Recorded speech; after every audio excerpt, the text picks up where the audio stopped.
Hello friends, मैं ऋषि रोनियार आप लोग का पीसीएस अड्डा में स्वागत करता हूं।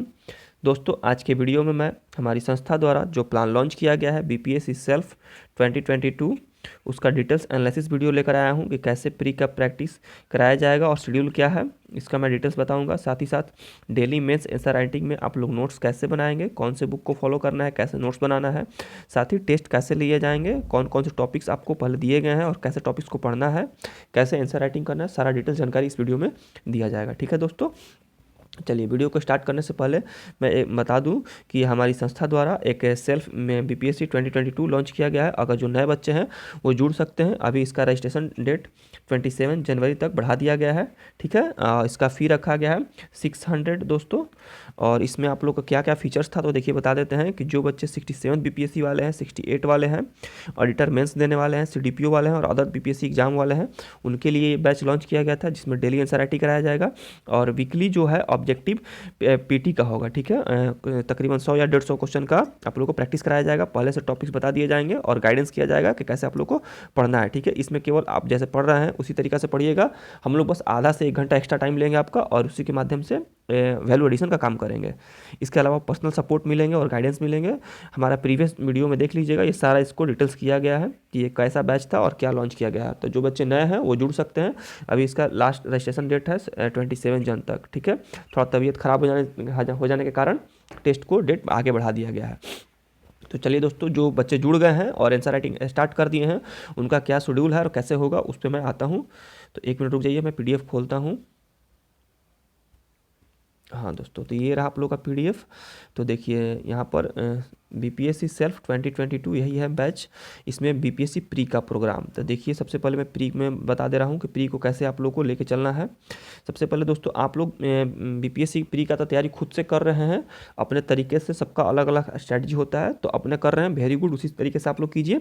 लेकिन हम जो बता रहे हैं उसमें आप लोग कम से कम 1 से 2 घंटा एक्स्ट्रा दे देना है। ठीक है, हमारे गाइडेंस की तरफ से। इससे होगा क्या कि आप जितना भी नंबर लाने वाले हैं उससे अधिक ही नंबर लाएंगे। ठीक है दोस्तों, मेरा तबीयत ख़राब है इसलिए वीडियो रिकॉर्ड करने में थोड़ी दिक्कत हो रही होगी, तो इसलिए हमें क्षमा करेंगे। 1 मिनट रुक जाइएगा। हाँ, तो देखिए यहाँ पर कोर सब्जेक्ट है। कोर सब्जेक्ट में आप लोग को बीपीएससी प्री, जो बच्चे बीपीएससी की एग्जाम तैयारी करते हैं उनको पता होगा कि बीपीएससी में कुछ सब्जेक्ट्स हैं जो काफ़ी महत्वपूर्ण भूमिका निभाते हैं। ठीक है, उनको हम कोर सब्जेक्ट बोलते हैं। तो जैसे देखिए इसमें हिस्ट्री है, साइंस है, करेंट अफेयर्स है, मैथ है, जनगणना है और बिहार स्पेशल है। ठीक है, ये जो टॉपिक्स हैं ये महत्वपूर्ण है। ठीक है, अगर इस पर अगर कमांड है आपका तो बीपीएससी का पीटी आपको कोई नहीं रोक सकता है। ठीक है, तो हम लोग इसी पे काम करेंगे। ठीक है, बाकी आप जितने तरीके से पढ़ रहे हैं उस तरीके से पढ़िए, हमको कोई उससे दिक्कत नहीं है, हम लोग इस पे काम करेंगे। तो देखिए अभी आपका मोटा मोटी आपका एग्जाम बीपीएससी प्री अप्रैल में होने की संभावना है। तो अभी से लेकर कम से कम 12 वीक मिलने वाले हैं। ठीक है, 3 महीना है तो 3 चौके 12, इट मीन्स 12 प्री का टेस्ट लिया जाएगा। ठीक है, फी मात्र आप लोग से 500 लिया गया है। जो अब नए बच्चे जुड़ेंगे उनसे 600 लिया जाएगा। ठीक है, तो आपको 500 रुपये में 12 प्री का टेस्ट हो गया और डेली आंसर राइटिंग होगा। अब इसमें देखिए तो क्या क्या है। इसमें जो 12 जो टेस्ट होंगे इसको हम 4 पार्ट में डिवाइड कर दिया हूँ, हिस्ट्री, साइंस, करेंट और बिहार। ठीक है, और 4 सेक्शन में बटा हुआ है। 4 सेक्शन में जैसे हिस्ट्री का फर्स्ट सेक्शन है तो इसमें 3 वीक चलेगा टेस्ट। ठीक है, कैसे कैसे उसका सारा डिटेल्स किया जाएगा। उसी प्रकार से साइंस में 3 टेस्ट होंगे, करेंट अफेयर्स के 3 टेस्ट होंगे और बिहार के 3 टेस्ट होंगे। ठीक है, इट मीन्स टोटल कम से कम 1200 से 1500 क्वेश्चन का आप लोग का टेस्ट लिया जाएगा विथ टॉपिक्स है। ठीक है, जो भी इंपॉर्टेंट टॉपिक्स हैं वो डिटेल्स में पहले ही बता दिए जाएंगे कि कम से कम इस टॉपिक को आप लोग कवर करके जाइए, क्योंकि बीपीएससी बार बार वहीं से क्वेश्चन पूछ रहा है। तो क्या है उसको मैं सारा डिटेल्स अभी मैं बताऊंगा। इसके अलावा जो भी क्या बोलते हैं 4 जो कोर्स सब्जेक्ट हैं, इसके अलावा इसमें कौन कौन से और क्वेश्चन ऐड किए जाएंगे। जैसे देखिए मैथ का जो 10 क्वेश्चन हमेशा पूछा जाता है, तो हम सोच रहे हैं कि जो भी 12 टेस्ट होंगे, 12 टेस्ट के माध्यम से आपका कम से कम 12 टॉपिक जो है मैथ के वो कवर करा दूंगा। ठीक है, मतलब जो भी टेस्ट लिए जाएंगे उसमें 10 मैथ के क्वेश्चन रहेंगे और प्रत्येक एक टॉपिक से रहेगा। और आप लोगों को पहले टॉपिक बताने का प्रयास किया जाएगा कि इसी टॉपिक से क्वेश्चन केवल रहेंगे 10 को, ताकि आप लोग को अच्छे से प्रैक्टिस हो जाए। तो कम से कम 12 टॉपिक मैथ का कवर मैं करा दूंगा, जिससे आपको 10 में कम से कम 8, 10, 8 या 9 या 7 जितना नंबर मैक्सिमम नंबर आप मैथ में ले आए, ताकि आपका सिलेक्शन सुनिश्चित हो सके। ठीक है, तो ये तो हो गया मैथ का। साथ ही साथ मिसलेनियस क्वेश्चन भी पूछे जाएंगे, जो भी जैसे हिस्ट्री का क्वेश्चन होगा, हिस्ट्री का जब टेस्ट होगा तो मैक्सिमम क्वेश्चन तो हिस्ट्री के रहेंगे, इसके अलावा इसमें मैथ से भी क्वेश्चन पूछे जाएंगे और साथ ही साथ मिसलेनियस रहेंगे। मिसलेनियस का कहने का तात्पर्य जैसे पॉलिटी से क्वेश्चन डाल दिया जाएगा, आपका इकोनॉमी से क्वेश्चन डाल दिया जाएगा, या कोई ज्योग्राफी से क्वेश्चन डाल दिया जाएगा, मतलब कुछ लीक से हट के क्वेश्चन भी डाला जाएगा, ताकि आप लोग को टेस्ट किया जाएगा कैसे आप लोग कर रहे हैं। तो ये हो गया टेस्ट का शेड्यूल और ऐसे ही टेस्ट लिया जाएगा। ठीक है, तो अभी हम लोग पहला है हिस्ट्री। पहला क्या है? हिस्ट्री है। तो देखिए हिस्ट्री में क्या बोलते हैं 3 वीक चलेगा। तो इसका देखिए इंपॉर्टेंट टॉपिक्स कैसे है। तो देखिए पहला वीक में जो टेस्ट होने वाला है, इस संडे को टेस्ट होगा आपका ऑब्जेक्टिव का। तो देखिए ये 4 टॉपिक को कवर करना है आप लोगों को। पहला तो सिंधु सभ्यता है, सेकंड है वैदिक काल, तीसरा है जैन और चौथा है बौद्ध। ठीक है, ये चारों टॉपिक से बीपीएससी हर एक साल क्वेश्चन पूछता है। जैन बौद्ध तो उसका फिक्स है कि क्वेश्चन आएगा ही आएगा। ठीक है, तो आप जिस भी बुक को पढ़ते हैं, मैं अभी बुक को कोई नहीं बताऊंगा, आप अब इतना दिन से तैयारी कर रहे हैं तो कुछ ना कुछ कर ही रहे होंगे। तो यहाँ जो भी सिविल सर्विस का तैयारी करते हैं उनका एक ही तरीका होता है कि अगर कोई एक बुक है तो उसी को बार बार पढ़ें, ना कि कोई नया टीचर कोई बुक बता रहा है तो फिर उसको खरीद के नया से पढ़ने लगे। ये सब नहीं करना है। तो इसलिए मैं कोई बुक का नाम नहीं बताऊंगा। आप पिछले जो भी बुक पढ़ रहे हैं उसमें से इन टॉपिक को खोजिए, सिंधु सभ्यता, वैदिक काल, जैन और बौद्ध। ठीक है, ये 4 टॉपिक को खोजिए, उसको अच्छे से पढ़ लीजिए और संडे को हम लोग क्वेश्चन देंगे, उसको सॉल्व कीजिएगा। ठीक है, ये आपका वीक 1 का हो गया। ये सारे इंपॉर्टेंट टॉपिक है। ठीक है, जो वीक 2 आएगा हिस्ट्री का, तो इसमें देखिए मौर्य साम्राज्य, गुप्त काल और दक्षिण भारत में चोल हो जाएगा, एक चालुक्य है और तीसरा हो जाएगा संगम। ठीक है, ये 3 जो टॉपिक्स हैं उसको आप लोग को पढ़ लेना है। इसके अलावा प्राचीन साहित्य और साहित्यकार कि जो भी बुक्स लिखे गए हैं और जो भी साहित्यकार हैं उनको याद कर लेना है, जो भी इंपॉर्टेंट है। ठीक है, लिस्टिंग मिल जाता है, कहीं भी देखिएगा तो हिस्ट्री के बुक में मिल जाएगा। तो इन टॉपिक्स को कवर करना और इनसे क्वेश्चन पूछे जाएंगे। तो ये आपका सेकंड वीक का हो गया। ठीक है, इसी के अलावा इसके साथ ही साथ थर्ड वीक पूरा हिस्ट्री में कंप्लीट कर दिया हूँ। तो थर्ड वीक में कौन सा रहेगा? तो देखिए 1857 से हर एक साल बीपीएससी क्वेश्चन पूछता है और आसानी पूछता है। इसके अलावा ब्रिटिश शासन काल से भारतीय अर्थव्यवस्था पर क्या प्रभाव था, वो उस तरीके से क्वेश्चन पूछे जाएंगे। फिर गांधी जी जितने सारे इनके मूवमेंट हैं, जितने सारे ये एग्रीमेंट किए हुए हैं, उनको आप लोग को पढ़ लेना है खोज के। फिर कांग्रेस का जितने सारे अधिवेशन हुए हैं उनमें कौन कौन से ज़्यादा इंपॉर्टेंट है उसको तो आप लोग को याद कर ही लेना है। इसके अलावा जनजातीय आंदोलन जो भी हुए हैं बिहार से ज़्यादा जो रिलेटेड है उसको तो याद करके ही जाना है, क्योंकि जनजातीय आंदोलन क्वेश्चन पूछे ही जाते हैं। सामाजिक धार्मिक सुधार आंदोलन पढ़ लेना है, ये मॉडर्न इंडिया से है। सुभाष चंद्र बोस, आज़ाद हिंद फौज, फिर गवर्नर जनरल, स्वतंत्रता संग्राम के प्रमुख आंदोलन। ठीक है, कांग्रेस समाजवादी पार्टी, ये 10 टॉपिक्स हैं। इसका इंग्लिश में भी मैं लिख दिया हूँ, जो बच्चे इंग्लिश मीडियम के हैं वो भी देख लेंगे। तो इन 10 टॉपिक्स को क्वेश्चन करना है। ठीक है, तो ये देखिए मुश्किल से 10, 4 14 और 4 18। हिस्ट्री में मैं 18 टॉपिक लिया हूँ और इससे हमको लगता है कि 15-20 क्वेश्चन आ जाएंगे। ठीक है, तो मेरा मकसद यही है कि हम वैल्यू एडिशन करेंगे आप में। अगर आप 10 नंबर ला रहे हैं तो हमारा प्रयास रहेगा कि 10 से 15 हो जाए। ठीक है, तो आप जिस तरीके से पढ़ते हैं, जितने घंटे पढ़ते हैं उससे पढ़िए, हमको कोई उससे ऐतराज़ नहीं है। बस पीटी के लिए अगर आपके पास समय है तो 2 घंटा एक्स्ट्रा दे सकते हैं हमारे संस्था को, 1 घंटा दे सकते हैं, और इस चीज़ों को फॉलो कीजिएगा तो आपका रिवीजन हो जाएगा और हम लोग अच्छे से काम कर पाएंगे।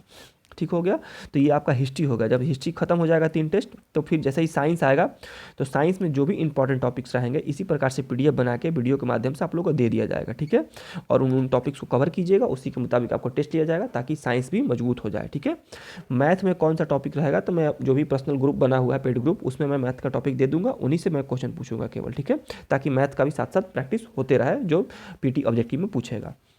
तो दोस्तों ये तो हो गया पीटी का। अब मेंस का कैसे होगा, तो चलिए अब मेंस डेली आंसर राइटिंग पर चलते हैं। सॉरी दोस्तों, ये देखिएगा self BPSC 2022 BPSC mains programme. ठीक है, तो डेली आंसर राइटिंग। अब मेंस में कैसे करना है, देखिए मेंस को मैं 2 तरीके से डिजाइन किया हूँ। एक तो बच्चे जो बिल्कुल ही कुछ नहीं जानते हो, बिगिनर होंगे। ठीक है, दूसरा जो पहले से आंसर राइटिंग मेरे पास किए हैं वो होंगे। तो जो पहले से कर रहे हैं उनको तो काफ़ी कुछ का आइडिया होता है और काफ़ी अच्छे आंसर लिख पाते हैं। ठीक है, तो वो लोग क्या करेंगे, जो भी अपना नोट्स बनाए हैं उसको इन्हांस करेंगे। इन्हांस का मतलब हो गया कि अब और अच्छा करेंगे, एक तो अच्छा होगा उसको और अच्छा करना है उसमें जोड़ जोड़ के। ठीक है, इसी के साथ ही साथ और जो बच्चे बिगिनर हैं उनको मैं इस वीडियो में डिटेल्स रूप से बताया हूँ कि कहाँ से नोट्स बनाना है, कौन सी बुक पढ़ना है, कैसे करना है। ठीक है, सारा चीज़ इसमें है, तो वो लोग भी टेंशन नहीं लेंगे। धीरे धीरे 1-2 महीना में वो लोग भी ट्रैक पे आ जाएंगे। तो आंसर राइटिंग स्टार्ट करने से पहले देखिए हमारा पता ही होगा आप लोगों को, मैं पॉलिटिक्स सेक्शन से स्टार्ट किया हूँ, जीएस पेपर 2 खंड से, ठीक है। सबसे पहले आंसर राइटिंग स्टार्ट करने से पहले आप लोग 2 बुक अपने पास जरूर रखेंगे, एक तो previous year question book GS का, ठीक है। अगर ऑप्शनल आपके पास है तो ऑप्शनल भी ले लेंगे, उससे उनको कोई मतलब नहीं है। अभी ये जीएस का टेस्ट सीरीज है तो जीएस का प्रीवियस ईयर क्वेश्चन रखेंगे बीपीएससी मेंस में, ठीक है। दूसरा बुक है एम लक्ष्मीकांत का पॉलिटी के लिए, ये 2 बुक ले लेंगे ताकि ये आपका 1 महीना अच्छे से चले आंसर राइटिंग और आप लोग नोट्स अच्छे से बना पाए, ठीक है। अब देखिए करना क्या है, पहला बुक को प्रीवियस ईयर क्वेश्चन बुक ले लेंगे। तो इसमें देखिए जब मैं टॉपिक आपको स्टार्ट करूंगा 20 जनवरी से, आज से स्टार्ट होने वाला है, तो प्रीएम्बल दिया गया प्रस्तावना, ठीक है। इसमें आपका ये टॉपिक हो गया और सोर्स क्या है, लक्ष्मीकांत। तो इस सबसे पहले क्या करेंगे, प्रस्तावना का अपना एक मोटी कॉपी ले लेंगे व्हाइट पेज वाली, उसमें प्रस्तावना लिख देंगे ऊपर में हेडिंग, और प्रस्तावना से बीपीएससी में जितने लास्ट ईयर में क्वेश्चन आए हुए हैं, जितने भी प्रकार के क्वेश्चन आए हुए हैं प्रस्तावना का, सारा क्वेश्चन एक पेज पे लिख लेना है, ठीक है। कि हाँ ये 65वीं में आया है, तो ये 62वीं में आया है, तो ये इस साल में आया है, ठीक है। सारा प्रस्तावना का क्वेश्चन एक पेज में होना चाहिए, ये आपको घर पे कर लेना है। इसको करने के बाद कैसे कैसे इसको टॉपिक कौन कौन से चीज़ें पढ़नी है प्रस्तावना, वो मैं नीचे वीडियो में बताऊंगा। तो इसके पहले तो ये काम करना है आप लोगों को, ठीक है। इसके अलावा चलिए मैं बता दूं पहले टॉपिक कौन कौन सा है। देखिए प्रस्तावना है, फंडामेंटल राइट्स है, सारे इंपॉर्टेंट टॉपिक्स कवर करने का प्रयास किया जाएगा आप लोग को टेस्ट सीरीज के माध्यम से, ठीक है। ये आप लोग देख सकते हैं। और मैं ये बता देता हूँ कि कैसे प्रस्तावना में कौन कौन से टॉपिक्स में पढ़ना कैसे है। तो देखिए ये प्रस्तावना पहला टॉपिक हो गया, इसमें आप लोगों को क्या पढ़ना है, तो एम लक्ष्मीकांत का बुक ले लेंगे, जो इंग्लिश मीडियम का इंग्लिश मीडियम, जो हिंदी मीडियम वाला हिंदी मीडियम, ठीक है। तो सबसे पहले प्रस्तावना है क्या, इसका डिफिनेशन खोजेंगे, ठीक है। वो बुक में मिल जाएगा आसानी से, उसको अपने नोट्स में लिख लेंगे, ठीक है। और वो बुक वाली लैंग्वेज में होगा, अगर कुछ नहीं समझ में आए तो उसी को लिख लेंगे, अदरवाइज आप मॉडिफाई कर सकते हैं तो मॉडिफाई करके लिख सकते हैं, ठीक है। तो प्रस्तावना का एक डिफिनेशन अच्छा खासा लिख लेंगे, नहीं समझ में आए तो गूगल पे भी मार लीजिएगा प्रस्तावना किसे कहते हैं, गूगल भी बता देगा। वहाँ से प्रस्तावना क्या है नोट कर लेना है अपने नोटबुक में, जब नोट्स बनाएंगे आप लोग बिगिनर वाले। जो पहले से बना चुके हैं नोट्स वो अपने इन्हांस करेंगे तो प्रस्तावना में और अच्छा डिफिनेशन खोज सकते हैं, या कोई किसी का कथन खोज सकते हैं, अगर एक्स्ट्रा काम करना है तो ये लोग कर सकते हैं। इसके साथ दूसरा क्या है, तो ये प्रस्तावना सबसे ज़्यादा महत्वपूर्ण होता है संविधान का दर्शन या मूल तत्व, ठीक है।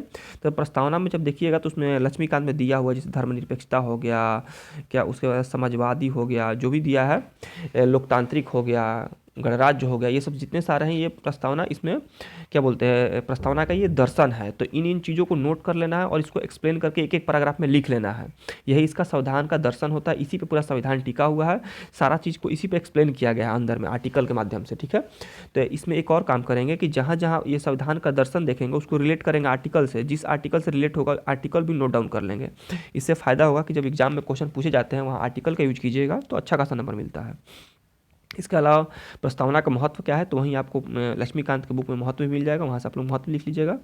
अब तक कितना लागू हुआ, तो जो भी प्रस्तावना के जो दर्शन है उसमें देखिएगा जो भी वर्ड्स हैं उसको, और अपने अभी करेंट सिनेरियो में देखिएगा कि क्या वो चीज़ लागू हो रहा है। जैसे लोकतांत्रिक, हमारा देश क्या है लोकतांत्रिक है, धर्मनिरपेक्ष है, तो अब देखिएगा क्षेत्र में अपने चारों तरफ घूमिएगा क्या ये चीज़ है, तो वास्तव में है, जितना तरह से लागू है तो हम लिखेंगे कहाँ लोकतंत्र लागू है, धर्मनिरपेक्षता है, तो कैसे है इसी को एक एक पैराग्राफ में लिख लेना है, ठीक है। सारे जितने सारे ये दर्शन है तो ये काम कर लेना है आप लोग को, ये जो बनाइएगा अपना नोट्स तो इन चीज़ों को फॉलो करना है। अगर कुछ नहीं समझ में आए तो कॉल कीजिएगा, वहाँ पे गाइड किया जाएगा आप लोग को कि कैसे नोट्स बनाना है।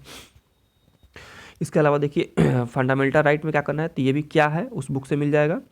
फंडामेंटल राइट की विशेषताएं क्या है वो भी लिख लेना है। आर्टिकल देखिए आर्टिकल जितने सारे हैं फंडामेंटल राइट के वो सारे इंपॉर्टेंट है, पीटीएम के लिए भी और मेंस के लिए भी। तो इसको शॉर्ट में याद करने का प्रयास करेंगे क्योंकि वेरी इंपॉर्टेंट है। वैसे भी आपको जानना चाहिए कि फंडामेंटल राइट आपके कौन कौन से अधिकार हैं, तो इसलिए सारा आर्टिकल याद रखेंगे और सारा आर्टिकल नोटबुक में होना भी चाहिए। और इसमें इंपॉर्टेंट क्या है, तो आर्टिकल 21 वेरी इंपॉर्टेंट है, इसे सेपरेट करके क्वेश्चन भी पूछा जा सकता है, पूछा गया है, ठीक है। तो ये याद रखेंगे, आर्टिकल 21 को अच्छे से पढ़ लेंगे, अच्छे से नोट बना लेंगे। इसके अलावा जो हमारा फंडामेंटल राइट है इसका आलोचना क्या है, मतलब कमियां क्या है ये कर लेना है, और महत्व भी लिख लेंगे, ठीक है। इसका कमियां और महत्व या इन चीज़ों को आपको नोट्स में होने चाहिए। तो जब भी नोट्स बनाएंगे ये सारे चीज़ आपको क्या बोलते हैं लक्ष्मीकांत के बुक में इजीली मिल जाएंगे, तो इन सब चीज़ का नोट्स बना लेंगे। वैसे भी नीति निर्देशक तत्व आइएगा तो ये क्या है, अब तक कितना लागू करने का प्रयास किया गया है, तो नीति निर्देशक तत्व देखिएगा उसमें जितने सारे आर्टिकल्स हैं उसमें बहुत सारी चीज़ बताए गए हैं कि ये चीज़ होना चाहिए, ये चीज़ होना चाहिए।